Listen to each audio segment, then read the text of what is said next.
నమస్కారం, welcome to 108 news Telugu. నా పేరు గౌరీ. ముందుగా బులెటిన్లో హెడ్లైన్స్. భద్రాచలం వద్ద ఉరుకులు పెడుతున్న గోదావరి, 2 అడుగులు దాటితే రెండో ప్రమాద హెచ్చరిక. ఈసారి పంటలు బాగా పండుతాయి, భవిష్యవాణిలో వెల్లడించిన స్వర్ణలత. విశాఖలో వైసీపీకి బిగ్ షాక్, 12 మంది కార్పొరేటర్లు జంప్. కలెక్టర్లు అప్రమత్తంగా ఉండాలి, మంత్రి పొంగులేటి ఆదేశాలు. శాంతి భద్రతలు కాపాడటంలో ప్రభుత్వం విఫలం, మాజీ మంత్రి అంబటి ఆరోపణ. ఆదివారం రాత్రి భద్రాచలం వద్ద గోదావరి ప్రవాహం 44 అడుగులు దాటడంతో మొదటి ప్రమాద హెచ్చరిక జారీ చేసిన విషయం తెలిసిందే. ఎగువ నుంచి భారీగా వరద వస్తుండటంతో మొదటి ప్రమాద హెచ్చరికను దాటి ఉరుకులు పెడుతుంది. సోమవారం ఉదయం 46.80 అడుగులకు చేరింది. ఎగువన ఎడతెరపి లేకుండా వర్షాలు కురుస్తుండటంతో నది ఉగ్రరూపం దాల్చింది. మరో 2 అడుగులు దాటితే రెండో ప్రమాద హెచ్చరిక జారీ చేయనున్నారు. సోమవారం నదీ ప్రవాహం మరింత పెరిగే అవకాశం ఉందని అధికారులు వెల్లడించారు. సికింద్రాబాద్ ఉజ్జయిని మహంకాళి బోనాలు ఘనంగా జరుగుతున్నాయి. రెండో రోజు తెల్లవారుజాము నుంచే ఆలయానికి భక్తులు క్యూ కట్టారు.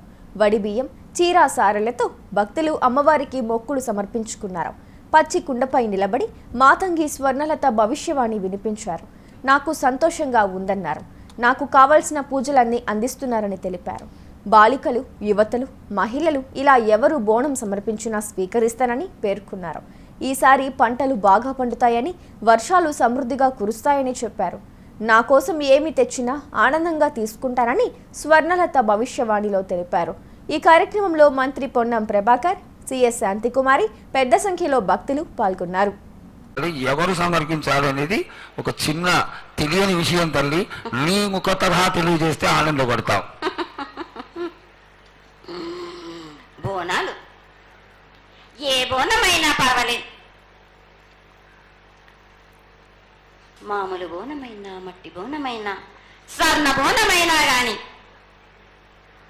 ఎవరు ఎత్తుకొచ్చినా గాని పర్వాలేదు. గాని సంతోషంగా ఆనందంగా అందుకునేది నేనే కదా.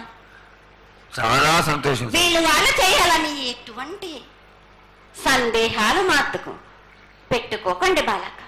చాలా సంతోషం. నా వద్దకు వచ్చిన వాళ్ళు ఎవరెత్తుకొచ్చినా, ఎవరు చేసుకొచ్చినా గాని, బాలులు తెచ్చినా, బాలికలు తెచ్చినా గాని సంతోషంగా ఆనందంగా తీసుకునే వారం నాది, సంతోషంగా అందుకునే వారం నాది. అమ్మా, ఇంతవరకు చక్కటి మాటలతో ఆశీర్వదించావు.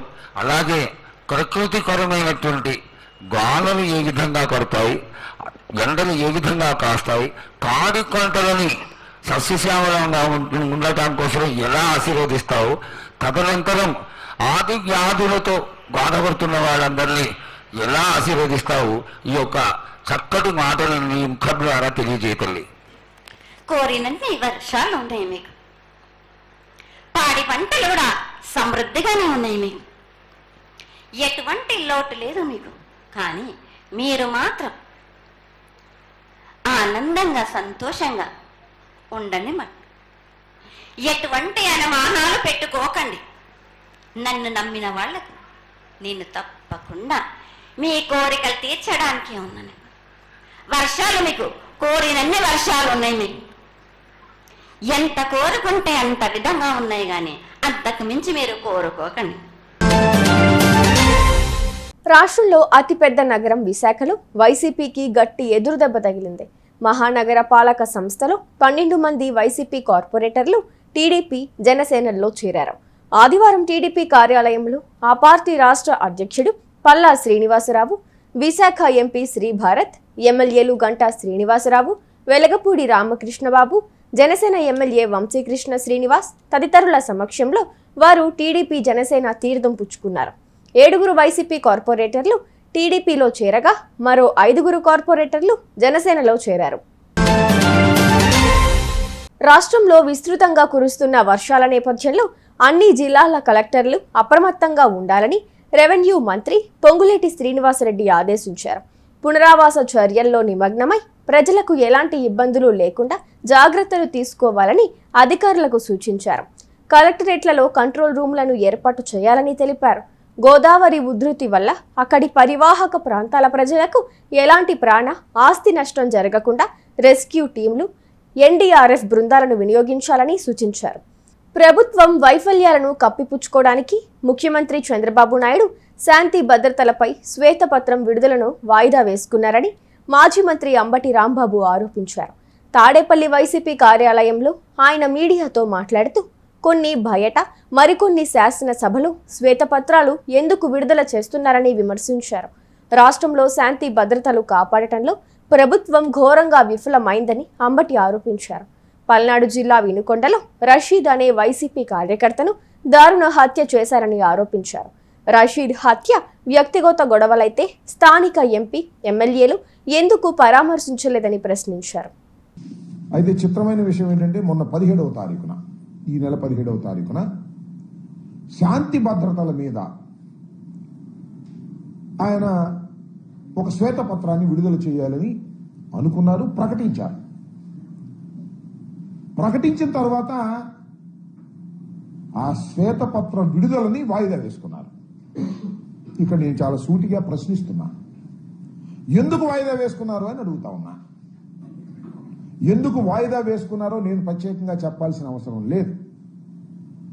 ఎందుకంటే 5 సంవత్సరాలలో వైఎస్ఆర్ కాంగ్రెస్ పార్టీ పరిపాలన చేసినప్పుడు మా మీద లా అండ్ ఆర్డర్లో సంబంధించిన విషయాల మీద వారు ఆరోపణ చేసినటువంటి ఆరోపణల కన్నా కూడా కేవలం ఈ 45-46 రోజుల్లోనే అంతకన్నా ఘోరమైనటువంటి వైఫల్యాలు ప్రజల కళ్ళ కనిపిస్తున్నాయి. ఆరోపణలు మాత్రమే చాలా స్పష్టంగా కనిపిస్తా ఉన్నాయి. ఈ కనిపిస్తున్నటువంటి నేపథ్యంలో